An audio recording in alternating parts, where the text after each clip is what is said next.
a burning desire to be the best.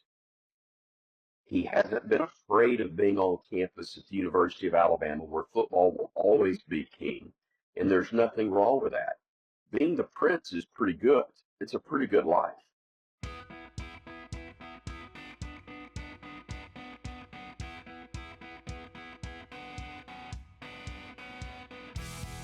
Hey, welcome to Beat Everyone. I'm Ben Flanagan with AL.com. And as soon as our guest starts talking today, you'll know that no introduction is even necessary, but we're going to give it a shot anyway.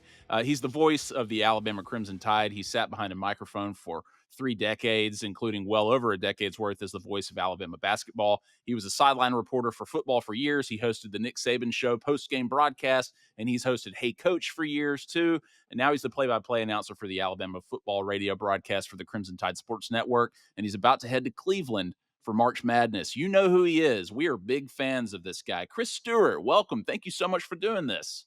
Ben, thanks. I appreciate you having me and really nice introduction. I do appreciate it, even though all that nice stuff you said simply clarifies that I'm old and getting older every day, and I'm grateful for that fact. But I do appreciate it. That's all good. Hey, man, the logo on your hat, reflects what you're talking about there, and that's our preferred logo with Yeah. Alabama. We love that one. So, Chris, it's March Madness officially. Yeah. Alabama plays Robert Morris in the first round on Friday. They have an incredible second half performance against Kentucky to sweep the Wildcats 3-0 this season. They have a near repeat of the first time they played Florida in the semifinals and obviously go down. They're competitive for a half. The Gators run away with it in the second, go on to win the tournament, and are a number one seed in this NCAA tournament. Chris, Alabama ended the regular season with a huge win at Auburn. They look impressive against Kentucky. It's at least better than what they did last season heading into the tournament. And then they go on a run to the Final Four. So, the kids call this a vibe check, Chris. What is the vibe of the Alabama team right now? That's a great question. I'm very much looking forward to getting on the plane with them on Wednesday and seeing exactly what that's like. I'll be surprised if they're not um, focused yet loose and ready to go. I've got a feeling they are so glad to see somebody other than an SEC team right now, Ben, that, not that they're taking Robert Morris lightly. I mean, that's a team with a great record that's earned their way into this tournament and will be a tough out. But um, it's not a top five team. And that's all they faced in the last 2 weeks. And everything they played, I think, in their last, um, gosh, I've forgotten how many games, but it's a ridiculous number that they faced that were ranked in a lengthy stretch, but certainly top five squads. And so they're really, um, they're really excited about the chance to play somebody other than a team that has the logo of it just means more. They'll be glad to play somebody to whom it just means a lot instead of more for a change because it's a good squad. But they're ready to see a different face, I think, or set of faces, and so that will be exciting more so than anything else.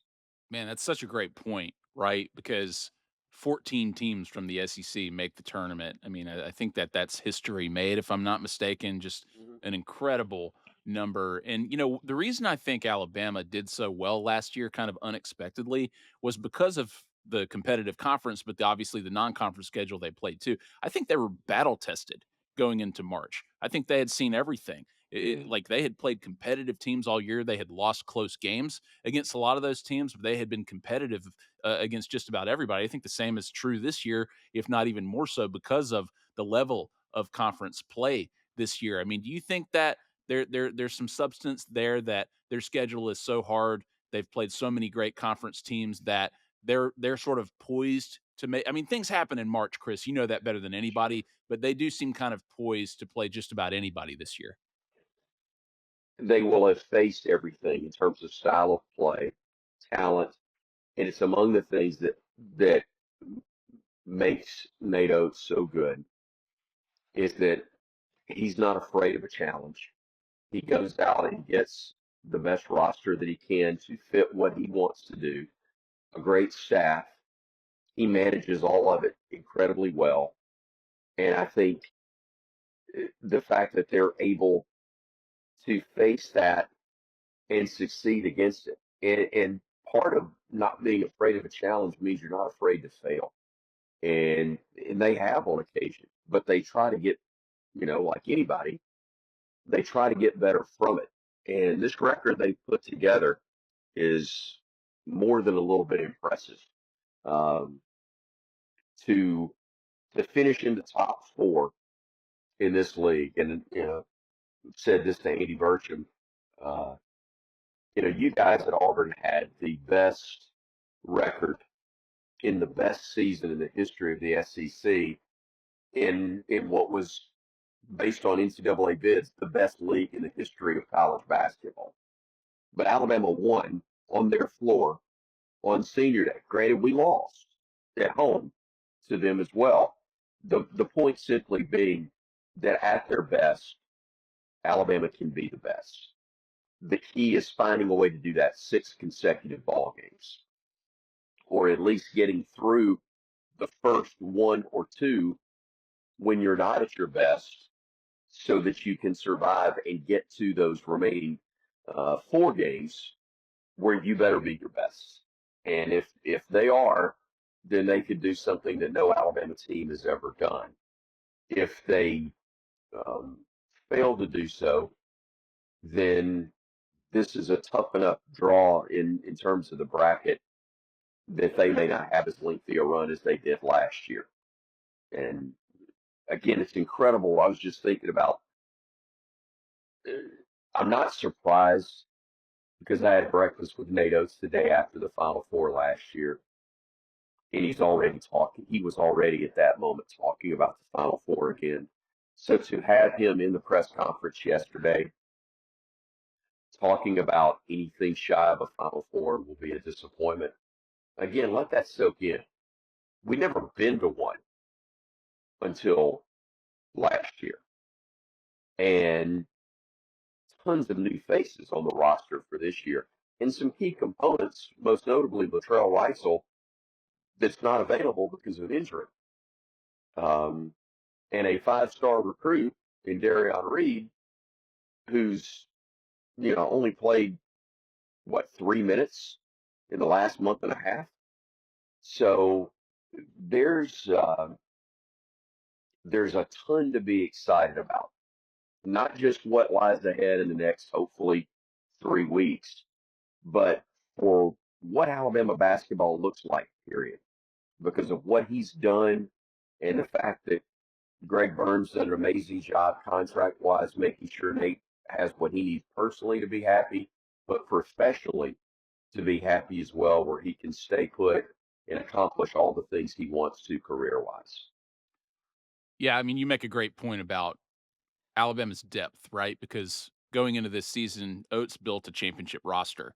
And if Latrell Wrightsell can play, this is a different team, a even more competitive team than they are. Obviously, Grant Nelson has had a nagging injury down the stretch of the season. He's questionable going into Friday. And then you mentioned Darian Reed, too. You're right about that. And, I saw a crazy stat talking about the battle tested aspect of Alabama. I think that out of the 33 games they played, 25 of their opponents are in this tournament that they're about to play, and that's unbelievable. But you mentioned Nate Oates. You've been front and center, right? Front row seat, best seat in the house. You've gotten to know him over the last few years. You talked to him before games, after games, everything in between. You're right there calling his product that's on the court. I'm interested to know from your perspective, Chris, how he has grown into his role as head coach in Tuscaloosa, because I mean, he comes from Buffalo. He's not a household name in Tuscaloosa. He seems kind of a fish out of water to some degree, but basketball is obviously a universal language that he speaks fluently. He's obviously a basketball obsessive, but he has turned this program into a national competitor where the expectation isn't making the tournament. The expectation now is potentially winning the tournament. How has Nate Oates done that? When you bring up not a household name, I laugh because, yeah, I may have told you this story, but I'm not sure we have for this platform. But I'll never forget getting the text message from Brian Passing Um, Avery Johnson and Alabama had parted ways. Uh, there's a couple of days of elapsed. I forgot exactly what the timeline was. It wasn't long because Greg Bird doesn't waste a lot of time. Uh, but Brian texted me and said, "Good news. I think we've got our coach." And I replied, "That's great. Who is it?" He goes, "Nate Oats." I said, "That's great. Who is it?" Uh, and that's okay. Nate Oats didn't know me either. But I didn't. But when Brian said Buffalo, I went, "Oh, that guy's good." Um, I was excited. We don't know how it's going to work. Here comes a guy who hasn't worked in the South. He hasn't. Um, he's only coached in college at the time, I think, for 4 years, five at the most, six. Um, you don't know how it's going to work, but it's been historically great during the 6 year stretch. I mean, you don't throw out the first year, but the first year ends abruptly because of COVID. And since that time, the guy's taken us to the NCAA tournament every year. He's won four SEC titles when you count tournaments and regular season. He's gone to the only Final Four in school history, and he's gotten Alabama to a point where they're disappointed in a two seed. You know, and it's he's done it by not being afraid of where he is, not being afraid to attack it, embracing history without settling for it, and also I think um, a burning desire to be the best. He hasn't been afraid of being on campus at the University of Alabama, where football will always be king, and there's nothing wrong with that. Being the prince is pretty good. It's a pretty good life. Being the king is what football's going to be and will stay. And again, football does so much and pays the bills and makes everything else possible. We have the shiny stuff we do on the campus because of the success and the history of football. There's nothing wrong with that. Um, but basketball, like so many other sports, has built its own name, has built its own reputation, and is built off of the success and the history of football and taking advantage of that. I think his ability to embrace where he is on the same campus with Alabama football and in the same league with Kentucky basketball, and he hasn't been afraid of either. Um, he also has been able to convince whether it's five-star recruits straight out of high school or transfers from other schools uh, who've had individual success but maybe not team success to buy into a common goal and truly that blue collar manner of going about things. The best example of that, and I'll finish what's a lengthy answer to your question. I apologize for being long winded, but you know me, that's who I am. Um, Last year, Alabama beats Clemson to go to the first Final Four in school history. Confetti is literally still falling from the rafters as Aaron Estrada puts on the headsets to join me on our post-game radio broadcast. And he said, "Chris, I played at Oregon." He goes, "Then I go to Hofstra," and he goes, "Twice I'm the league's player of the year." He said, "But I never played in the NCAA tournament. And I simply wanted to play in the NCAA tournament. That's why I came to Alabama." And he said, "I've gone from just wanting to play in the tournament to now I'm going to the Final Four." And Aaron is a guy who had been it. He had been the star and sacrificed the stardom to go play Robin to Mark Sears' Batman. And because of that, they accomplished something together that had never been done in Bama basketball history. And he's able to find guys, you know, frankly, I think Chris Youngblood is the same type story and figure. for this year's team, even though there are a lot of stories with them. But he's a guy who gave up, you know, being the biggest fish in a smaller pond, a couple of them actually, I think Kennesaw State and then even South Florida, to come to the SEC, come to the University of Alabama, to come back home to Tuscaloosa, and to be a part of something. And look, he he came in even knowing Latrell Wrightsell was in place. And without Chris Youngblood filling some of the gap of nobody's going to fully replace Latrell, but he's been part of what's allowed Alabama to um, still look like a Nate Oats team because he's been able to step in. I mean, he literally came in uh, and got healthy and was able to play at full speed at the same time Latrell went down.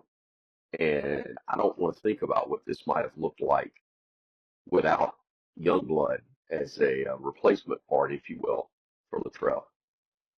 Yeah, 100%. He's great. I mean, he has elite toughness, obviously a guy who can go off every several games or so, and they're going to need him to in this tournament to step up. And he's pretty dependable.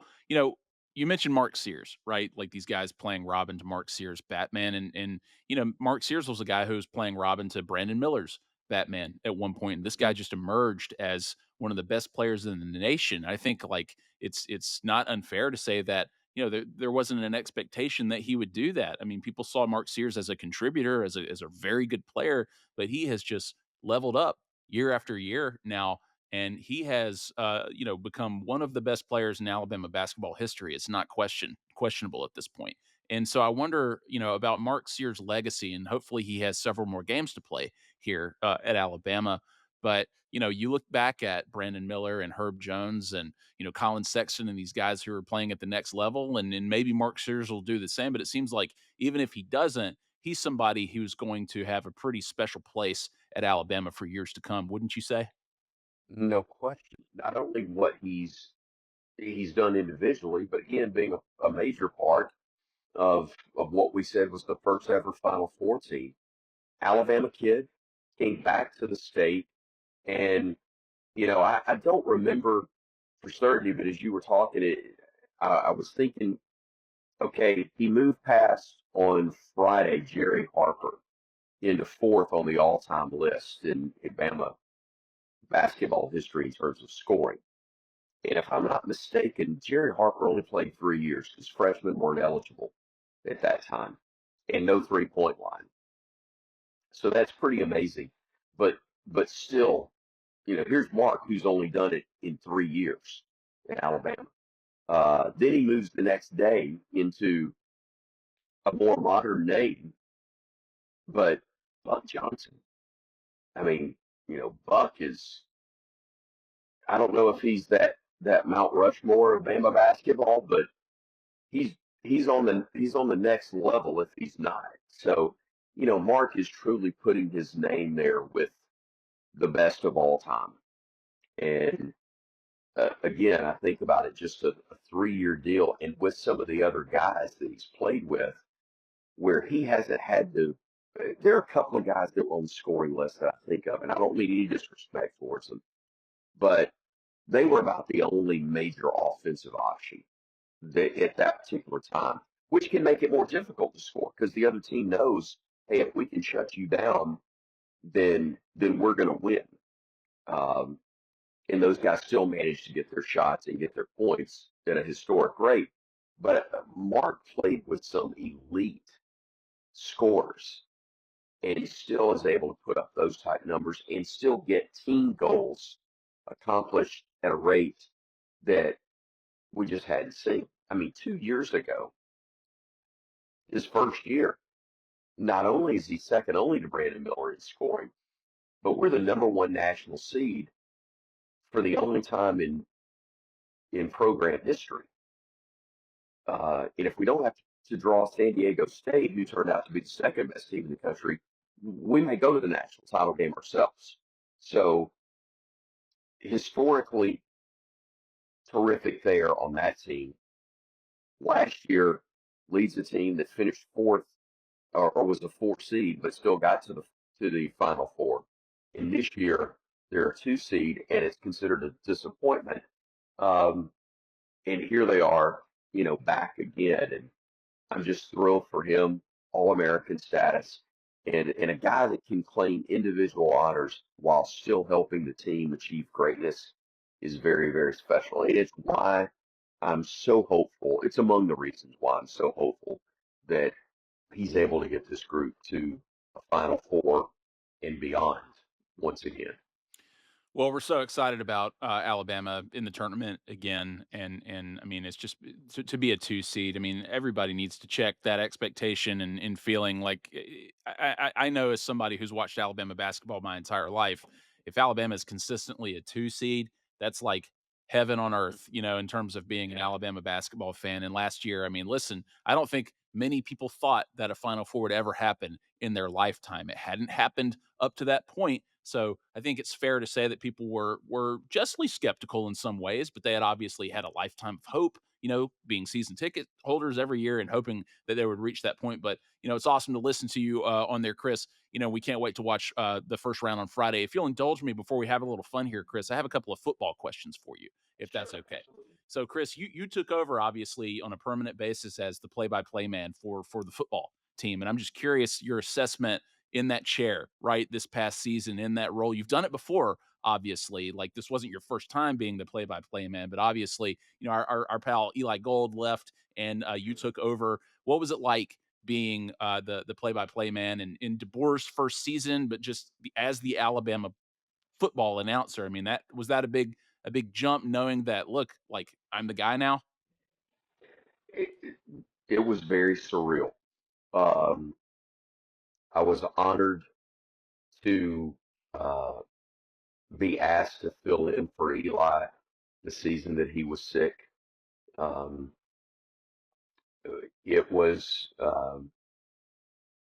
a huge honor as well to be um, given the responsibility, and I don't even know if you call it co-announcer, whatever, but we shared the job for a season, and then to be given the honor, but also the great responsibility of being officially next, in in obviously next behind Eli, but the legacy of this position is what I grew up on, and beyond thankful and grateful that I knew and got counsel from at some point in my career from each of the three men that held that job.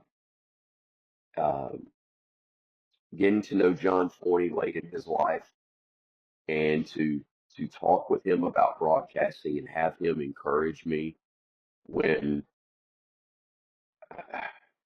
technically I was out of the business.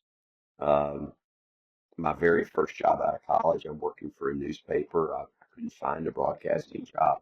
I'm working as a not even the sports editor. I'm just working answering phones and doing general assignment in a sports article here or there for a paper that came out every 2 weeks called the Over the Mountain Journal.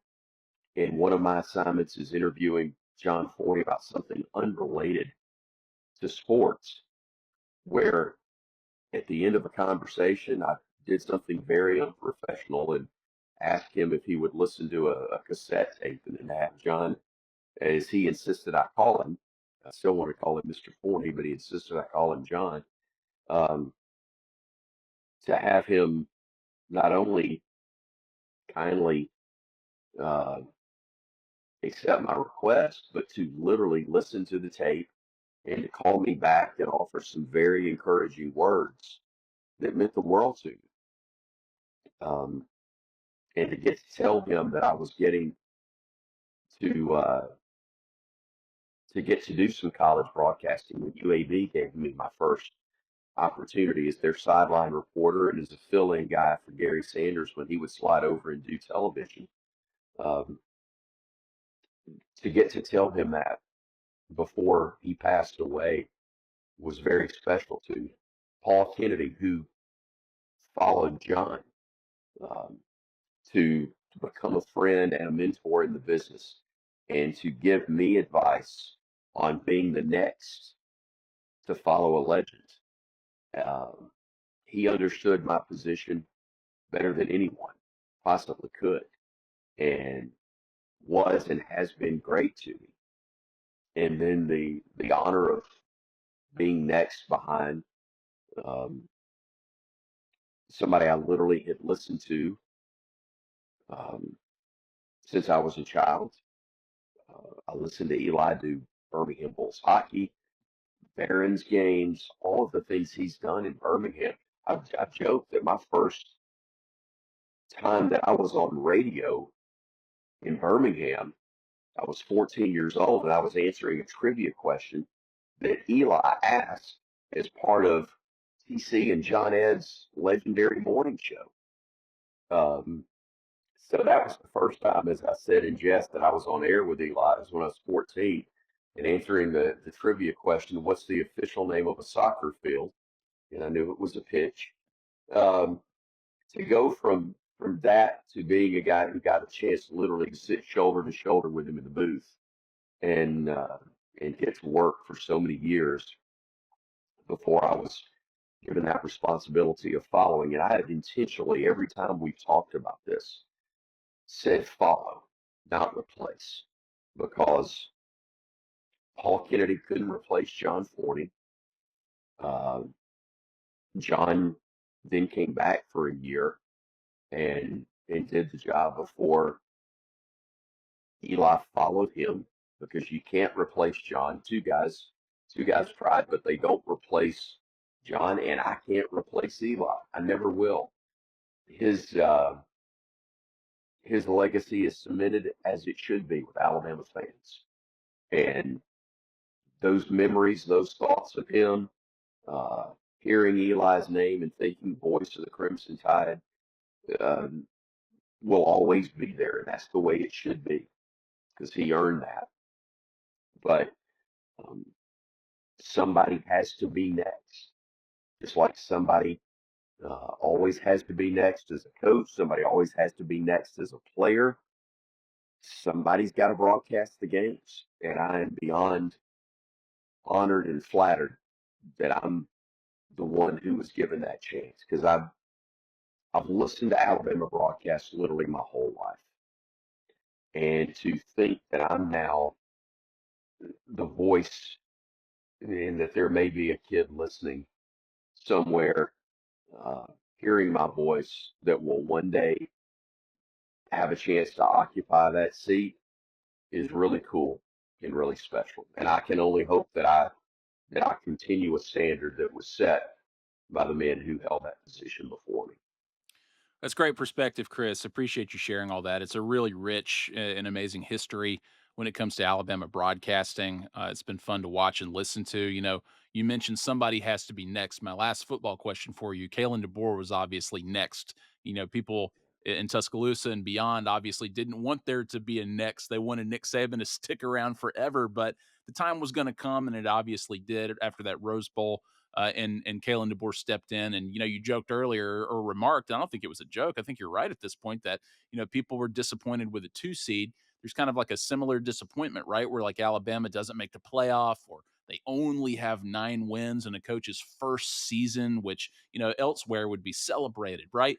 Like, what do you think about DeBoer's next step in year 2? Obviously, when a coach establishes their program, they do it their way. It reflects their image, so to speak, much more so as they take that leap. Do you see that leap being taken right now as spring practice is underway in Tuscaloosa? Yeah, look, I'll be very surprised if we're not looking at the 9 wins, which tied the most in the history of the program for a first year head coach, if that's not the low water mark for Kalen DeBoer, because Alabama's commitment to being great hasn't gone anywhere. He didn't leave Washington, where he coached in the national championship game, to go somewhere else and be average or slightly above average. He came to be the next piece, the next leader of a legendary program. and to do to add the next block on what's an amazing legacy of building winners and championship teams. Um, if with one more win, and I think he'll get that number this year easily and probably beyond. But do you realize that since Paul Bryant answered Mama's call and came back to the University of Alabama, every coach that has gotten into a season, I always have to do that disclaimer because we know Mike Price didn't, but every other coach going back to Paul Bryant has had at least one 10-win season. Now you talk about, other programs and how um, they, they would build a statue to you maybe if you accomplish 10 wins. I realize now with the number of games that could be played, 10 wins is not what it used to be. Understand that. But it still means that out of 12 in a regular season, you you hit a pretty significant number. And I think that, and not even counting what you may do in a bowl game if you have success there, every coach had at least one at Alabama. And I just think I,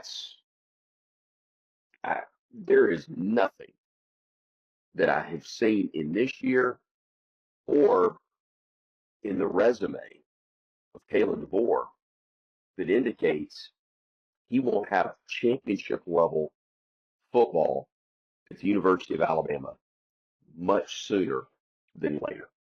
The guy literally has won at every level, and it's something I have great appreciation for. I know a lot of people may not because they're not familiar with small college, let alone NAIA athletics. Okay, but I went to an NAIA school at the University of Montevallo. They were at the time; they're now NCAA Division II. But Montevallo was an NAIA program, very, very good program in athletics. Um, Then I did Birmingham Southern for 8 years. And the majority of that time, I think 7 of the 8, they were an NAIA program and won 2 national championships in basketball. I had the privilege of broadcasting one, and then I did a baseball national championship as well. Kalen DeBoer won 3 and coached in 2 others at the NAIA level in football. Um, he understands what it's like to build a winner. And then he goes to other programs at a higher level and is a part of building and success. I mean, they wanted Indiana for crying out loud. Indiana doesn't win in football until this year, but they hadn't won before this year. They hadn't won since Kalen DeBoer and Kane Wobbeck were working on offense and defense together as a part of the staff there in Bloomington. So you do that, um, you know, and rebuilt Fresno in the second year. He gets Washington to a national championship in the second year. And I know Washington has a nice history, but the last time we faced Washington, we being Alabama, um, Dallas, I believe it was, in in a semifinal game for the college football playoff, and Bama did not play well and won by 4 touchdowns. And then they slid from there. So for him to build it back in 2 years is pretty amazing. So why would you not think if he's able to do all of what he's done in the past at other places with lesser resources and less experience than he has now, why would you not think that unless you're a fan of another side and you're wishful thinking, to me there's 2 things. You're either a fan of another school and you're hoping he's not good, or maybe you're an Alabama fan and you've said this is going to happen, and you just want to look like you're right. You just want to be right. But why would you wish that if you really are an Alabama fan? This is an unbelievable person, first and foremost. who also has a great track record as a head coach, has embraced history and tradition while, much like Nick Saban, doing it his own way, believing in his own system that got him the job, and is not afraid to do it his way. He doesn't try to, you take pieces and you learn from other people, but you can't copy other people. You've got to be yourself. And if we will get behind this man and do everything we can to help him and follow and let him be the leader, I have no doubt this is going to be an end result that we're all hoping to see. Awesome, Chris. Appreciate again that perspective. And again, you've got a front row seat. People will be watching and listening. We can't wait to hear what the broadcast sounds like in year two of Kalen DeBoer. All right, Chris, we're gonna get you out of here on this one, right? Like we want to play a little game with you, if that's okay. We want to ask you, how well do you know your own voice and career? We're gonna do a little bit. we're gonna do Wow. we're going to do a little bit of a blind taste test where I'm going to read some of your best calls, some of your most memorable calls, and you tell me which games were they for, okay? Okay. I'm going to read them verbatim and I'm going to censor names, teams, and other clues as blank so it's not so Okay. easy and obvious. We got 5 of these. Are you ready, Chris? Let's go. All right, here's the first one. Bama fans on their feet, making all the noise they can with a lot of nausea running through the place as well. Final play of the game, 3 seconds left. Blank at the Alabama 2. 4-point lead. We're going to try to keep it that way. Blank gets the snap. Time throws. It is incomplete. Zeros on the clock. Ball game. No flags. Alabama wins. Let's get out of here. Take that, Jimbo. Texas A&M You got 2 years ago, and the reason that was so emotional because of all the stuff that had gone on between Jimbo and or Jimbo's hissy fit about Nick Saban, um, and I wanted to beat him 100, but it would have been absolutely nauseating to lose to them at our place after that. So the fact that we didn't win 100, but simply got their hearts out at the end, that was pretty special. Yeah, there's that word nausea again, Chris. That comes with all the anxiety and stress, of these games. No doubt. Terry and Arnold made the big play, I think, at the end of that game. All right, next one. Well done. Could it possibly be an unbelievable script? Blank will bring it ahead with 12 over to blank at 3, at 2, at 1 for the win. Ball game, ball game, ball game. Bama wins. So since I've had the stroke and the other health stuff, there is some short-term memory issues, but that's not too short. It was only a week and a half ago, but that's the game against Auburn, the win at Neville Arena. That one was incredibly special. Again, I've said it. The best team in the best league in the country, maybe in the best year of the league's history, maybe the best league ever based on NCAA tournament berths. That is the case. So yeah, that was a heck of a win and heck of a finish. And in full disclosure, when I'm setting it up, what I'm saying an unbelievable finish, I'm really not foreshadowing that, even though it was. I'm going over who's on the floor, and I realize that Aiden Holloway is out there, and it just pops into my head. Oh, good grief! What if it's Aiden Holloway that hits the game winner there? The former Auburn player. So that's what that was in reference to. That's an awesome point. And yeah, but what if, right? But I know you're happy with what you got. Look, W's W, and it was fitting that it was Mark Sears. That's right. Well done. I thought I'd throw you off there with a more recent call. Okay, next Yeah. one. We got 3 more of these. You're doing great so far. 2 for 2. Snap going to blank, looking deep downfield, looking for blank. Comes back, makes the catch, trying to split defenders, makes them bang into each other, stays on his feet, breaks a tackle, scores, scores, scores, blank. One play, 75 yards, blank plus blank equals blank, and Alabama regains the lead. I think I probably gave it away there, but what do you think, Chris?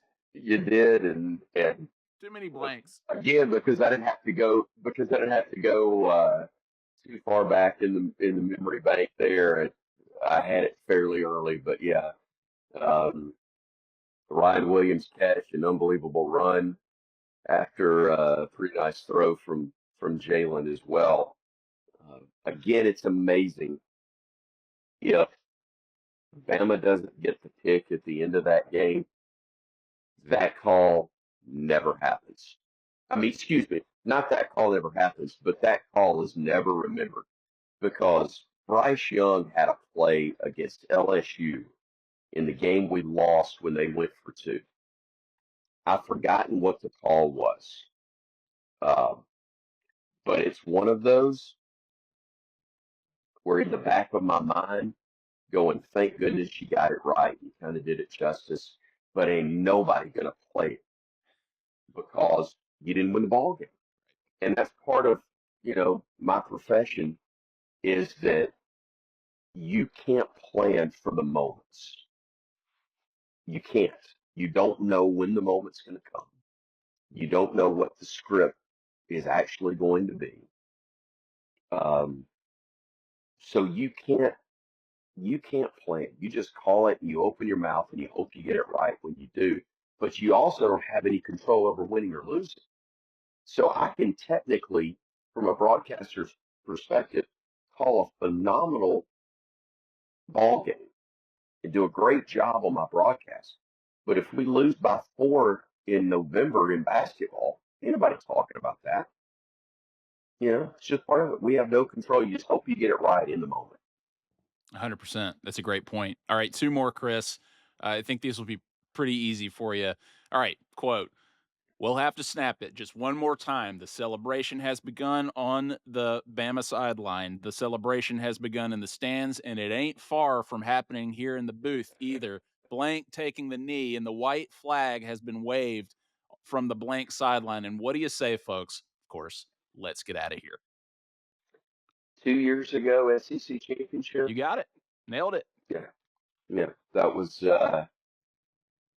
again getting the chance at Georgia again, and but Alabama in the Rose Bowl.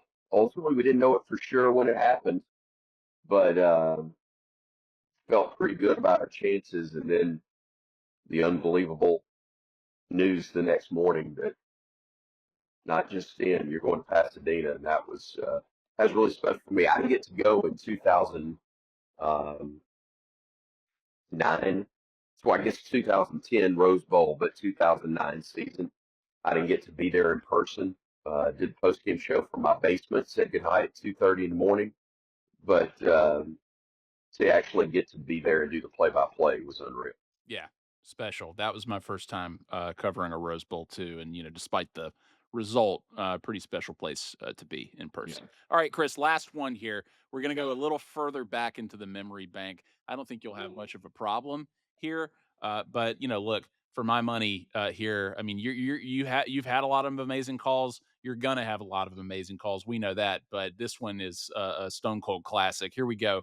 Ball knocked away, blank at 2, launches it at midcourt, buzzer, oh, bottom, bottom, bottom. He hit it, and Alabama's won it. They're going to review it, but blank from beyond midcourt launched it and found nothing but the bottom of the sack. And don't you Oh, dare don't you wipe dare wipe that that off. off. Again, another one.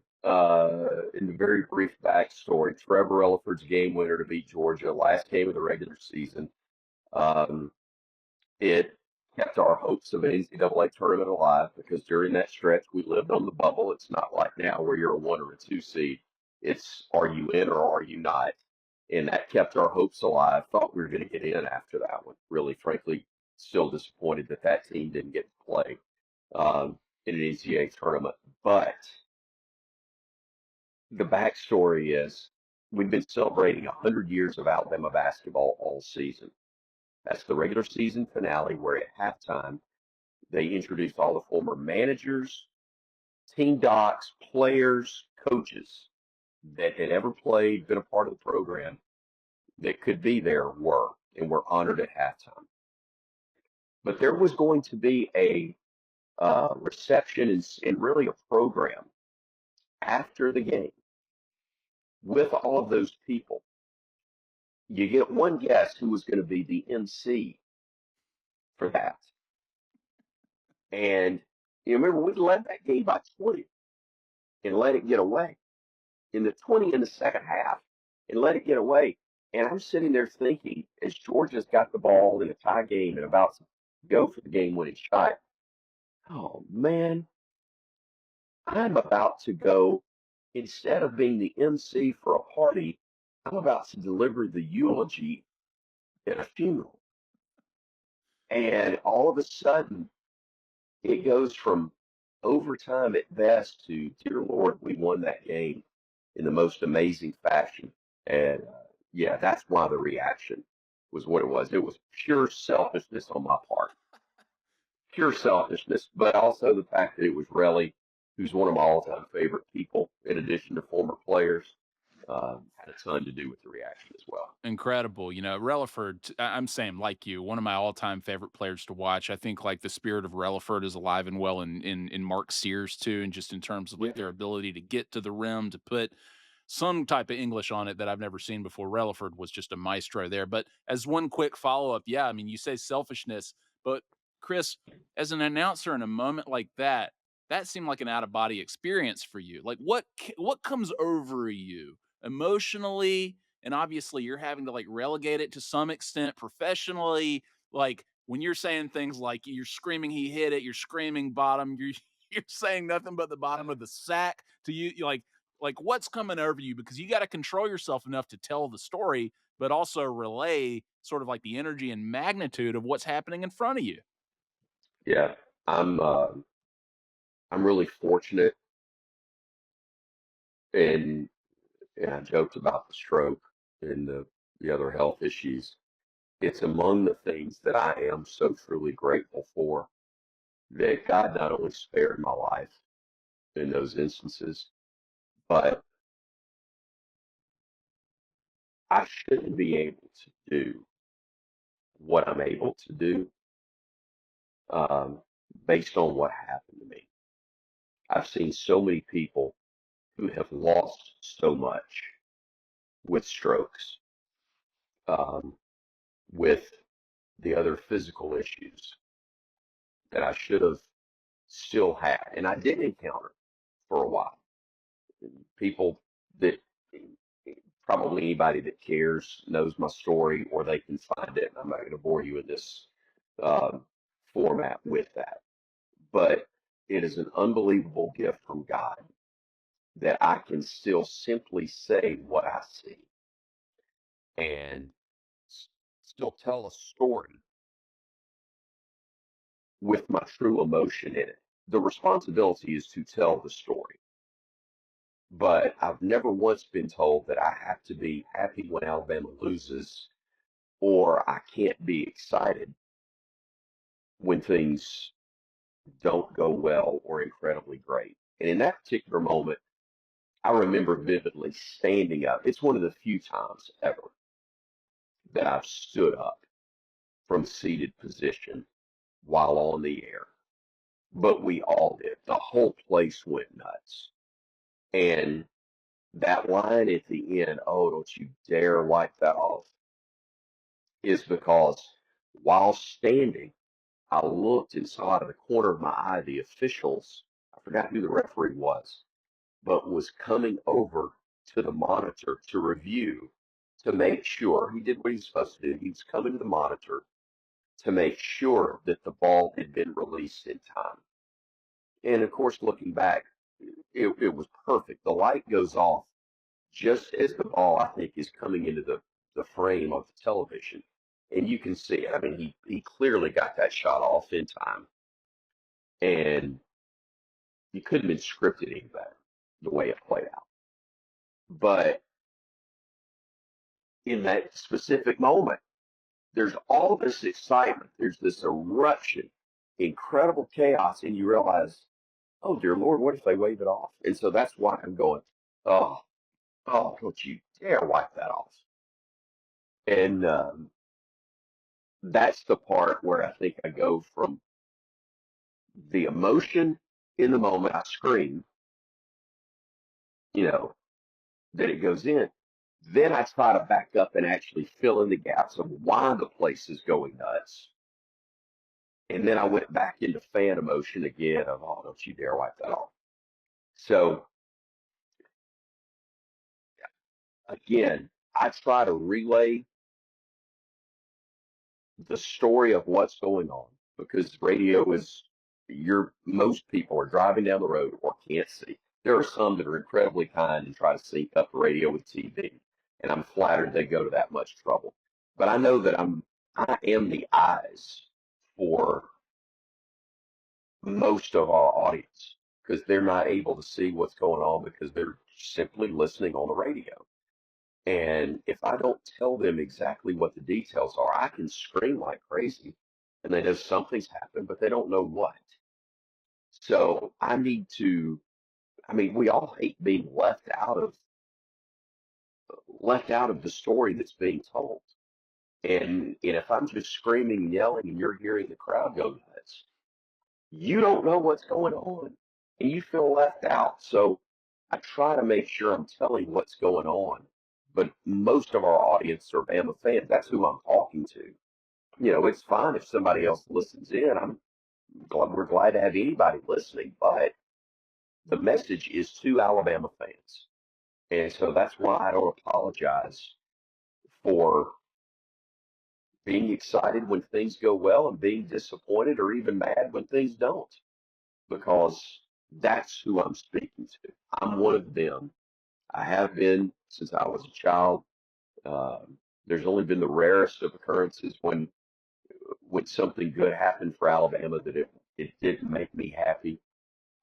Um, and that would have been a long time ago in my career, but it's genuine. And not only have I been a Bama fan my whole life, I know the people that are involved now very well. And Alabama signs the check. Why wouldn't I be excited when something good happens?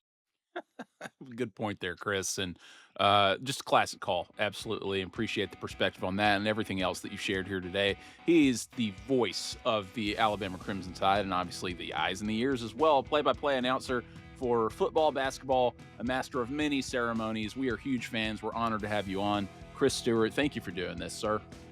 Ben, you're really kind to ask, and I appreciate all the kind words as well. Um, Thank you again for having me. Anytime you need to call me. And thanks to our producers, Matt Scalisi and John Hammondtree. You can find Beat Everyone on YouTube or wherever else you get your podcasts. I'm Ben Flanagan with AL.com. We will see you next time.